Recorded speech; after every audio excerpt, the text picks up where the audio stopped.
Budget day. ಹಾಗಾಗಿ ಇವತ್ತು ಎಲ್ಲರ ಚಿತ್ತ ಕೇಂದ್ರದತ್ತ ನೆಟ್ಟಿದೆ. ಇವತ್ತಿನ ಬಜೆಟ್ನ ಮೇಲೆ ಸಾಕಷ್ಟು ನಿರೀಕ್ಷೆಗಳು ಕೂಡ ಇದೆ. ಇದು ಸಹಜ. 2026ನೇ ಸಾಲಿನ ಕೇಂದ್ರ ಬಜೆಟ್ ಮಂಡನೆಗೆ ಕೌಂಟ್ ಡೌನ್ ಶುರುವಾಗಿದೆ. ಇವತ್ತಿನ ಬಜೆಟ್ನ ಮೇಲೆ ಸಾಲು ಸಾಲು ನಿರೀಕ್ಷೆಗಳಂತೂ ಇದೆ. ದೇಶದ ಇತಿಹಾಸದಲ್ಲೇ ಭಾನುವಾರ ಬಜೆಟ್ ಮಂಡನೆಯಾಗ್ತಾ ಇರೋದು ಇದು ಎರಡನೇ ಬಾರಿ. 1999ರಲ್ಲಿ ಯಶವಂತ ಸಿನ್ಹಾ ರವಿವಾರ ಬಜೆಟ್ ಮಂಡನೆ ಮಾಡಿದ್ರು. ಇವತ್ತು ಎರಡನೇ ಬಾರಿ ದೇಶದ ಇತಿಹಾಸದಲ್ಲೇ ಸಂಡೇ ಬಜೆಟ್ ಮಂಡನೆ ಆಗ್ತಾ ಇದೆ. ದಾಖಲೆ ಬಜೆಟ್ಗೆ ನಿರ್ಮಲಾ ಸೀತಾರಾಮನ್ ರೆಡಿ ಆಗಿದ್ದಾರೆ. ನಿರ್ಮಲಾ ಸೀತಾರಾಮನ್ ಅವರು ಮಂಡಿಸ್ತಾ ಇರುವಂತ 9ನೇ ಬಜೆಟ್ ಇದು. ನರೇಂದ್ರ ಮೋದಿ 3.0 ಸರ್ಕಾರದ 3ನೇ ಬಜೆಟ್ ಇದು. ನಿರ್ಮಲಾ ಅವರ ಬಜೆಟ್ ಮೇಲೆ ಬೆಟ್ಟದಷ್ಟು ನಿರೀಕ್ಷೆ ಇದೆ. ಕೇಂದ್ರ ಬಜೆಟ್ ಜನರ ನಿರೀಕ್ಷೆಯನ್ನ ಈಡೇರಿಸುತ್ತಾ? ದೊಡ್ಡ ದೊಡ್ಡ ಸವಾಲಿಗೆ ಪರಿಹಾರವನ್ನ ಕೊಡುತ್ತಾ ಈ ಬಜೆಟ್? ಬಜೆಟ್ನಲ್ಲಿ ಶ್ರೀಮಂತರಿಗೆ ಟ್ಯಾಕ್ಸ್ ಶಾಕ್ ಬೀಳುತ್ತಾ? ಈ ಎಲ್ಲ ಸಾಕಷ್ಟು ನಿರೀಕ್ಷೆಗಳು ಈ ಬಾರಿಯ ಬಜೆಟ್ನ ಮೇಲೆ ಇದೆ. ಅಮೆರಿಕ, ತೆರಿಗೆ, ಯುದ್ಧದ ಕಾರ್ಮೋಡ, ಈ ತರ ಅನೇಕ ಜಾಗತಿಕ ಸಮಸ್ಯೆಗಳ ಪರಿಣಾಮ ಕೇಂದ್ರ ಬಜೆಟ್ನ ಮೇಲೆ ಬೀಳಲಿದೆ. ಅಭಿವೃದ್ಧಿಯ ಬಜೆಟ್ ಈ ಬಾರಿ ಮಂಡನೆ ಆಗತ್ತೆ ಅನ್ನೋ ನಿರೀಕ್ಷೆ ಇದೆ. ಭಾನುವಾರ ಮಂಡನೆ ಆಗ್ತಾ ಇರುವಂತಹ ಬಜೆಟ್ ಎರಡನೇ ಬಾರಿ ಸಂಡೇ ಬಜೆಟ್ ಮಂಡನೆಯಾಗ್ತಾ ಇರೋದು. ಭಾನುವಾರ ಫೆಬ್ರವರಿ 1, ಪ್ರತಿ ವರ್ಷ ಫೆಬ್ರವರಿ 1ರಂದು ಬಜೆಟ್ ಮಂಡನೆ ಮಾಡಿಕೊಂಡು ಬಂದಿದೆ ಕೇಂದ್ರ ಸರ್ಕಾರ. ಈ ಬಾರಿ ಫೆಬ್ರವರಿ 1 ಭಾನುವಾರದಂದು ಬಂದರೂ ಕೂಡ ಅದೇ ದಿನ ಬಜೆಟ್ ಮಂಡಿಸೋದಕ್ಕೆ ನಿರ್ಧಾರ ಮಾಡಿದೆ. ನಿಗದಿತ ದಿನಾಂಕ ಏನಿತ್ತು ಅದನ್ನ ಚೇಂಜ್ ಮಾಡೋದಕ್ಕೆ ಸರ್ಕಾರ ಮನಸ್ಸು ಮಾಡಿಲ್ಲ. 2016ರ ತನಕ ಫೆಬ್ರವರಿ ಕೊನೆ ಕೆಲಸದ ದಿನ ಬಜೆಟ್ ಮಂಡನೆ ಆಗ್ತಾ ಇತ್ತು.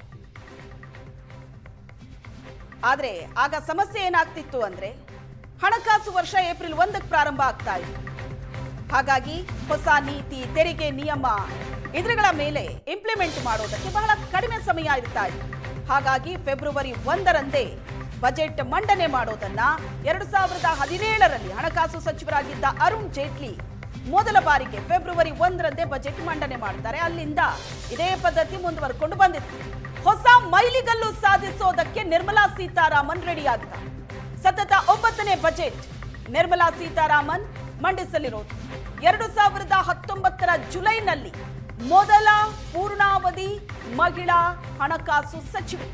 2024ರ ಫೆಬ್ರವರಿಯ ಮಧ್ಯಂತರ ಬಜೆಟ್ ಜೊತೆ ಸತತ 8 ಬಜೆಟ್ ಅನ್ನ ಮಂಡನೆ ಮಾಡಿ ಹೆಚ್ಚು ಬಾರಿ ಕೇಂದ್ರ ಬಜೆಟ್ ಅನ್ನ ಮಂಡಿಸಿದ ದಿಗ್ಗಜರ ಸಾಲಿಗೆ ನಿರ್ಮಲಾ ಸೀತಾರಾಮನ್ ಸೇರ್ಪಡೆ ಆಗಿದ್ದಾರೆ. 10 ಬಾರಿ ಬಜೆಟ್ ಮಂಡಿಸಿ ದಾಖಲೆಯನ್ನ ಹೊಂದಿರುವಂತಹ ಮೊರಾರ್ಜಿ ದೇಸಾಯಿ ಈ ಬಾರಿ ನಿರ್ಮಲಾ ಸೀತಾರಾಮನ್ ಮಂಡಿಸ್ತಾ ಇರೋದು 9ನೆಯ ಬಜೆಟ್ ಇದು. 9ನೆಯ ಬಜೆಟ್ ಇವತ್ತು ನಿರ್ಮಲಾ ಸೀತಾರಾಮನ್ ಮಂಡಿಸ್ತಾ ಇರೋದು. ಹಣಕಾಸು ಸಚಿವೆಯಾಗಿ ಅತಿ ಹೆಚ್ಚು ಅವಧಿಯನ್ನ ನಿರ್ಮಲಾ ಸೀತಾರಾಮನ್ ಪೂರೈಸಿದ್ದಾರೆ. ದಾಖಲೆಯ ಬಜೆಟ್ ಮಂಡಿಸೋದಕ್ಕೆ ನಿರ್ಮಲಾ ಸೀತಾರಾಮನ್ ರೆಡಿಯಾಗಿದ್ದಾರೆ. ನಿರ್ಮಲಾ ಬಜೆಟ್ನ ಮೇಲೆ ಸಾಕಷ್ಟು ನಿರೀಕ್ಷೆ ಇದೆ. ಪ್ರತಿ ಬಾರಿ ಬಜೆಟ್ ಅಂದಾಗ್ಲೂ ಕೂಡ ಬಜೆಟ್ನ ಮೇಲೆ ನಿರೀಕ್ಷೆಗಳ ಮಹಾಪುರವೇ ಇರುತ್ತೆ.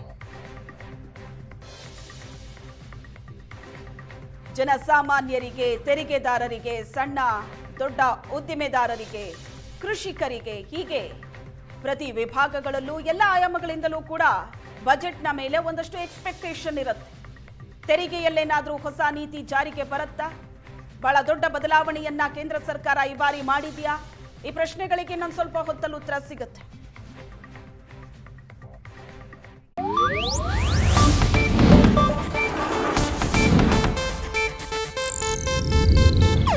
ಇದು ಏಷ್ಯಾನೆಟ್ ನ್ಯೂಸ್ ನೆಟ್ವರ್ಕ್ ಪ್ರಸ್ತುತಿ.